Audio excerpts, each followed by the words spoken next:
새벽 3시 편의점 형광등 아래 서 있습니다. 손님이 없는 시간이라 진열대 앞에서 도시락 유통기한을 확인합니다. 허리를 굽혔다 펴기를 반복하는데 30년 전 그때 그 허리는 아니더군요. 과거엔 무전기 소리에 단 3분 만에 출동복 입고 사다리차에 올랐었는데 이젠 편의점 유니폼 입고 냉장고 문 여닫습니다. 아까 들어온 대학생이 맥주 사면서 아저씨 나이 들어 보이는데 힘들겠어요 했습니다. 예전 같으면 경이라는 계급장이 가슴에 달려 있었을 텐데 지금은 그냥 알바생입니다. 새벽 4시가 되면 택배를 정리하고 5시가 되면 신문을 진열합니다. 이제 어디서부터 잘못됐는지 말해보려 합니다. 제 이름은 김상철입니다. 올해 60살이고요. 작년까지 서울 강북 소방서에서 소방경으로 30년을 근무했습니다. 28살에 소방공무원 시험 붙어서 바로 그 자리였죠. 정년까지 한 직장만 다녔습니다. 화재 현장이 제 일터였어요. 불길 속으로 뛰어들어 시민들 구해내는 일이었습니다. 겁나지 않았냐고요? 솔직히 무서웠습니다. 근데 그게 제 책임이었으니까요. 누군가는 해야 하는 일이었고 제가 그 일을 선택했습니다. 30년 동안 화재 현장 200군데 넘게 출동했습니다. 아파트 화재, 공장 화재, 산불까지 안 가본 데가 없었어요. 표창장도 7번 받았습니다. 인명구조 유공자로요. 후배들이 저를 존경했어요. 김경님 따라가면 안전하다고들 했죠. 현장에서 판단 빠르고 침착하다고 인정받았습니다. 아내랑은 결혼한 지 35년 됐고요. 아들, 딸 하나씩 낳아서 잘 키웠습니다. 큰애는 회사원이고 작은애는 간호사예요. 둘 다 결혼해서 잘 살고 있습니다. 손주도 셋이나 되고요. 소방공무원 월급이 400만 원 정도였는데 크게 벌진 못했어도 빚 없이 살았습니다. 경기도 의정부에 30평 아파트 한 채 마련했고 적금도 꾸준히 들었어요. 매달 50만 원씩 20년 넣었더니 8천만 원 모였더라고요. 큰 돈은 아니지만 그래도 성실하게 산 흔적이었죠. 주말엔 손주들 데리고 공원 산책했습니다. 할아버지 소방관이에요? 애들이 물으면 그래, 할아버지가 불 끄는 일 한다고 자랑스럽게 말했어요. 평생 그렇게 살았습니다. 특별할 것 없는 평범한 공무원이었지만 떳떳했어요.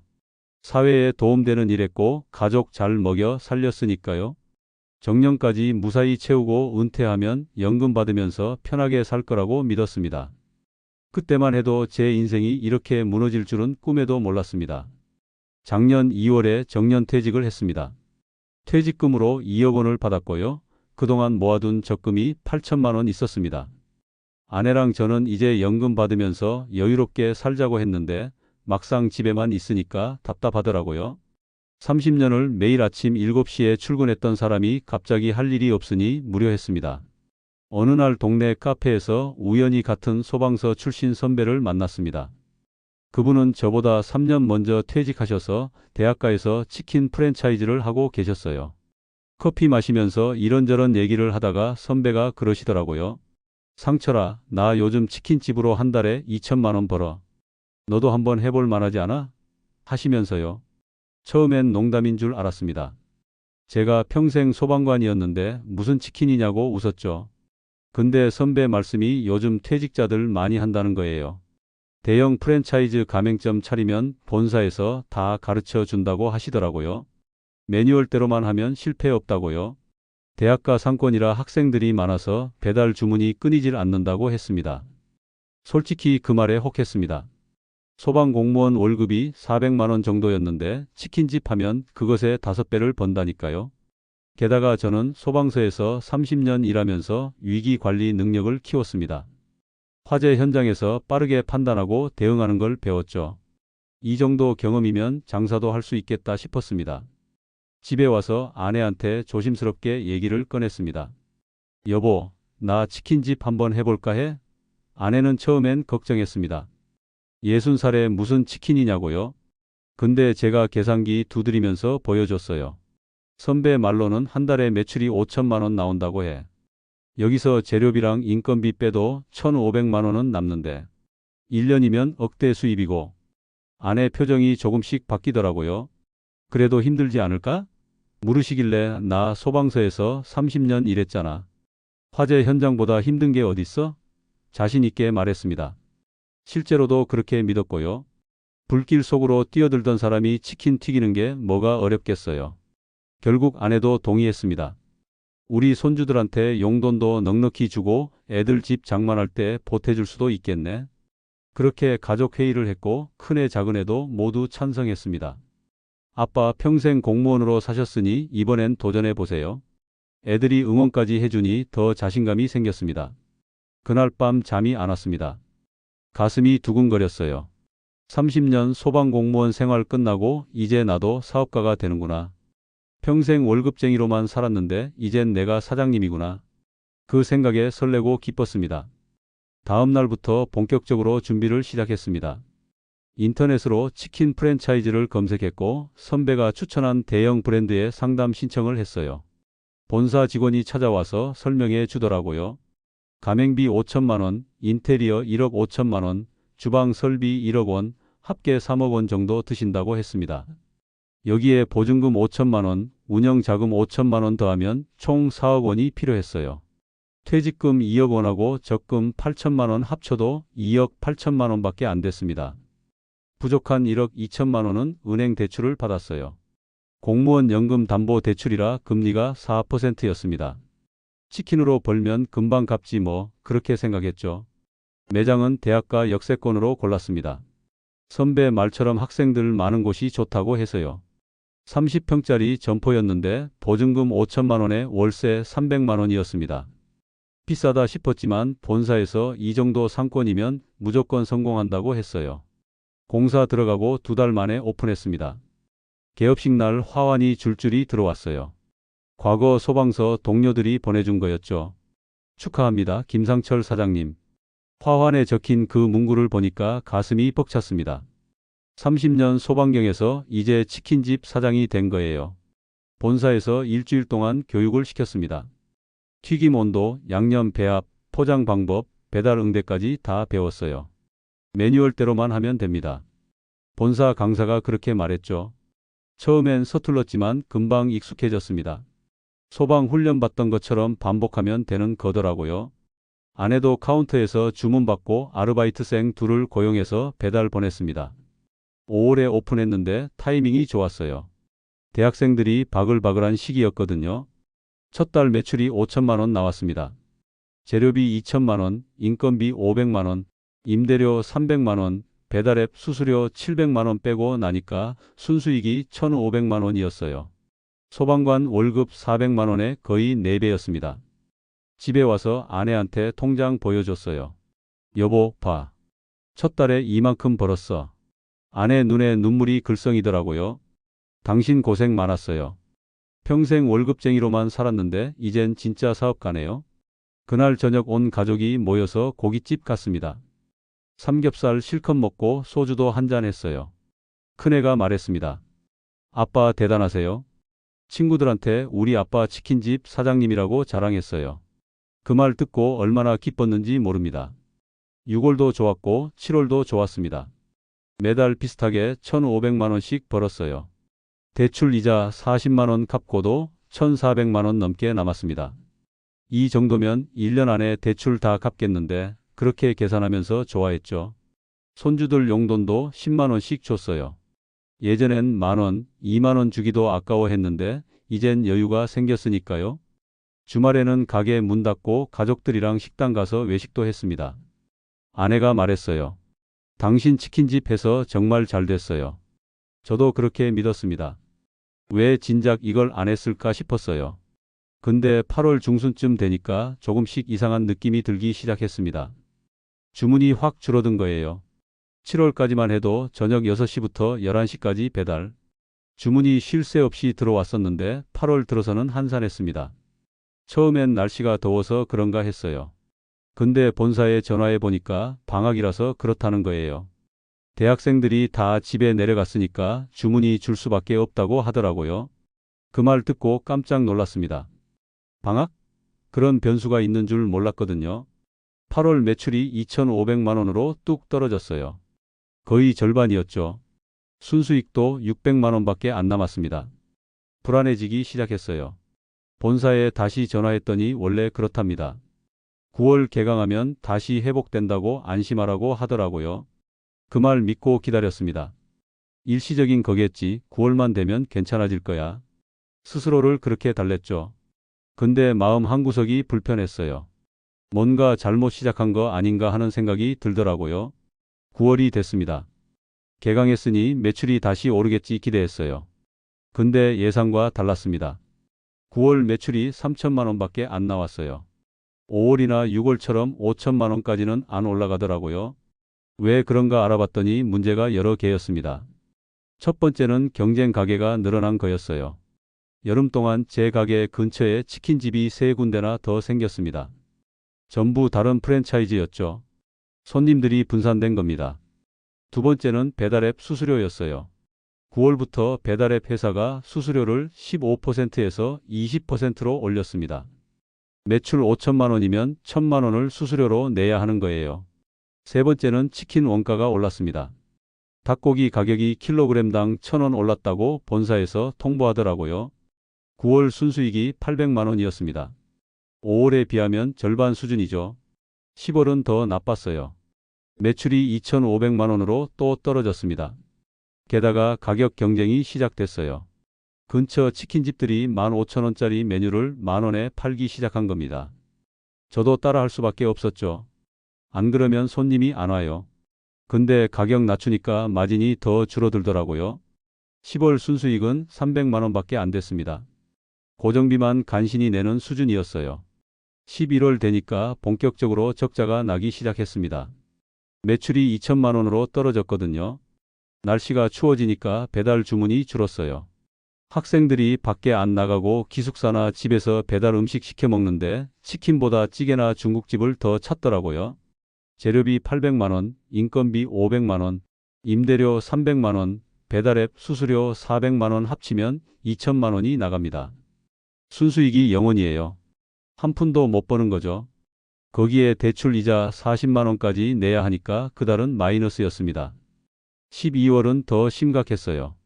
크리스마스 시즌이라 오히려 잘 될 줄 알았는데 매출이 1,500만 원밖에 안 나왔습니다. 학생들이 방학 가고 연말이라 다들 회식이나 모임 가지 치킨 안 시켜 먹더라고요. 그달은 적자가 500만 원 났습니다. 통장에서 돈이 빠져나가는 걸 보면서 식은땀이 났어요. 이러다 큰일 나는 거 아닌가 싶었죠. 설상가상으로 아르바이트생 문제가 생겼습니다. 2명 있던 알바생이 1명은 그만뒀고 1명은 학기 중이라 시간을 못 낸다고 했어요. 구인 공고 냈는데 지원자가 없었습니다. 요즘 젊은 사람들이 치킨집 알바 안 하려고 한답니다. 힘들고 냄새나고 기름 튀고 그래서요. 어쩔 수 없이 제가 직접 튀김기 앞에 섰습니다. 60살 사장이 주방에서 닭 튀기는 거예요. 아침 11시부터 밤 11시까지 12시간을 서 있었습니다. 처음엔 할만했어요. 소방관 시절 체력 훈련 많이 했으니까요. 근데 일주일 지나니까 허리가 아프기 시작했습니다. 계속 서 있으니까 다리도 퉁퉁 붓더라고요. 아내가 걱정했어요. 당신 얼굴이 왜 그래요? 너무 힘들어 보여요. 괜찮아, 조금만 버티면 돼. 그렇게 대답했지만 속으론 불안했습니다. 1월 되니까 몸이 더 안 좋아졌어요. 허리 통증이 심해져서 병원 갔더니 디스크 초기래요. 의사가 말했습니다. 나이가 있으신데 오래 서 계시면 안 됩니다. 쉬셔야 해요. 근데 쉴 수가 없었어요. 가게 문 닫을 수도 없고 알바생도 없고요. 진통제 먹으면서 버텼습니다. 그렇게 버티는 제 모습을 보면서 생각했어요. 내가 왜 이러고 있지? 소방관으로 30년 일할 때는 이렇게 힘들지 않았는데 1월 중순 치명타가 왔습니다. 새벽 2시에 주방에서 작업하고 있는데 갑자기 튀김기에서 이상한 소리가 나더니 불이 꺼진 겁니다. 전원을 다시 켜도 안 돌아가요. 다음날 아침 설비업체 불렀더니 확인하고는 고개를 저었습니다. 사장님, 이거 유압 펌프랑 히터 다 나갔어요. 고쳐야 합니다. 수리비가 얼마나 되냐고 물었더니 800만 원이래요. 돈이 없는데요? 했더니 그럼 장비 못 쓰십니다 하더라고요. 어쩔 수 없이 카드 할부로 결제했습니다. 통장엔 돈이 없고 카드 빚만 늘어난 거죠. 2월 더 큰 일이 터졌습니다. 배달 앱에 악성 리뷰가 올라온 거예요. 치킨에서 머리카락 나왔어요. 환불 요청했는데 사장이 불친절하게 대응했습니다. 별점 1점. 그 리뷰 하나 때문에 매장 평점이 4.5에서 3.2로 떨어졌어요. 다음 날부터 주문이 반토막 났습니다. 본사에 전화했더니 사장님 위생 관리 잘하셔야죠. 저희가 매뉴얼 다 드렸잖아요. 책임 전가하더라고요. 억울했지만 방법이 없었습니다. 2월 매출이 1,000만 원밖에 안 나왔어요. 3월 초 건물주한테 연락이 왔습니다. 사장님, 임대료 3개월 밀렸는데요. 언제 주실 겁니까? 죄송합니다. 조금만 기다려 주세요. 곧 매출 회복되면 드리겠습니다. 근데 건물주는 기다려주지 않았어요. 일주일 후에 내용 증명이 날아왔습니다. 계약 해지 통보였어요. 4월 말까지 나가라는 겁니다. 머릿속이 하얘졌습니다. 아내한테 얘기했습니다. 여보, 가게 접어야 할 것 같아. 더 이상 못하겠어. 아내가 주저앉으면서 울더라고요. 어떡해요? 우리 돈 다 어떡하고요? 저도 답이 없었습니다. 4월에 급하게 폐업 절차를 밟았어요. 가게 설비 팔려고 중고업체 불렀더니 이거 다 해봐야 5천만 원이라고 하더라고요. 1억 5천만 원 주고 산 건데요? 했더니 중고는 원래 그렇답니다. 권리금도 못 받았어요.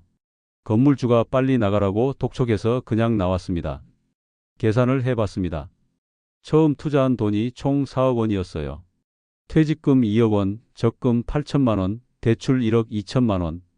여기서 설비 처분해서 받은 5천만 원이랑 그동안 번 돈 2천만 원 합쳐서 손에 남은 건 7천만 원이었습니다. 은행 대출 1억 2천만 원은 그대로 남아 있었고요. 총 손실액이 3억 3천만 원이었습니다. 평생 모은 돈이 1년 만에 다 날아간 거예요. 가게 문 닫는 날 마지막으로 매장을 둘러봤습니다. 텅 빈 주방, 치워진 테이블, 꺼진 간판. 1년 전만 해도 여기서 꿈을 꿨었는데 이제 다 끝났구나 싶었습니다. 열쇠를 건물주한테 돌려주고 나오는데 다리에 힘이 없었어요. 가게를 접고 나니까 허탈했습니다. 4억 원을 투자해서 1년 만에 3억 3천만 원을 날린 거예요. 손에 남은 건 7천만 원뿐이었고 은행 빚 1억 2천만 원은 그대로였습니다. 공무원 연금 담보 대출이라 매달 이자 40만 원은 계속 갚아야 했고요. 문제는 생활비였습니다. 연금은 월 300만 원 나왔는데 여기서 대출 이자 40만 원 나가고 아파트 관리비 30만 원, 생활비 100만 원 쓰면 거의 남는 게 없었어요. 게다가 손에 남은 7천만 원은 앞으로 비상금으로 써야 하니까 함부로 못 쓰는 돈이었죠. 아내가 말했습니다. 당신 일 다시 해야 할 것 같아요. 이 돈으로 얼마나 버티겠어요? 맞는 말이었습니다. 근데 60살 먹은 사람이 무슨 일을 할 수 있겠어요? 소방서에서 30년 일했지만 그건 공무원이었습니다. 화재 진압, 인명구조, 안전교육 그런 일밖에 못했어요. 일자리를 알아봤습니다. 인터넷에서 60대 채용을 검색했어요. 나오는 일자리는 경비원, 택배 상하차, 주차관리원, 청소용. 전부 다 육체 노동이었습니다. 소방서에서 경으로 퇴직한 제가 이런 일을 해야 하나 싶어서 한숨만 나왔어요. 근데 선택의 여지가 없었습니다. 대출 이자라도 갚으려면 일을 해야 했거든요. 여기저기 알아보다가 편의점 야간 알바 자리를 찾았습니다. 집에서 가까운 편의점에서 새벽 근무자를 구한다는 공고를 봤어요. 월급 200만 원, 오후 11시부터 아침 7시까지 8시간 근무. 면접 보러 갔습니다. 점주가 나이를 물었어요. 60입니다. 이전에 무슨 일 하셨어요? 소방공무원으로 30년 일했습니다. 점주가 고개를 끄덕이더니 공무원 출신이시면 성실하시겠네요. 다음 주부터 나오세요. 했습니다. 합격했다는 게 기쁘지도 않았어요. 과거엔 소방경이었는데 이제 편의점 알바생이 된 거잖아요. 첫 출근 날을 잊을 수가 없어요. 편의점 유니폼을 받았습니다. 파란색 점퍼에 모자까지. 거울을 보니까 초라한 제 모습이 보였어요. 내가 이렇게까지 돼야 하나 싶었죠. 근데 어쩌겠어요? 살기 위해서는 해야 하는 거였습니다. 업무는 단순했습니다. 새벽에 출근하면 진열대 정리하고 유통기한 확인하고 택배 정리하고 손님 오면 계산하고 화재 현장에서 사람 구하던 손으로 이제 도시락 데워주고 담배 포장하는 거예요. 가끔 과거 아는 사람 마주칠까봐 두려웠습니다. 실제로 한 번은 같은 소방서 후배를 만났어요. 김경님, 여기서 뭐 하세요?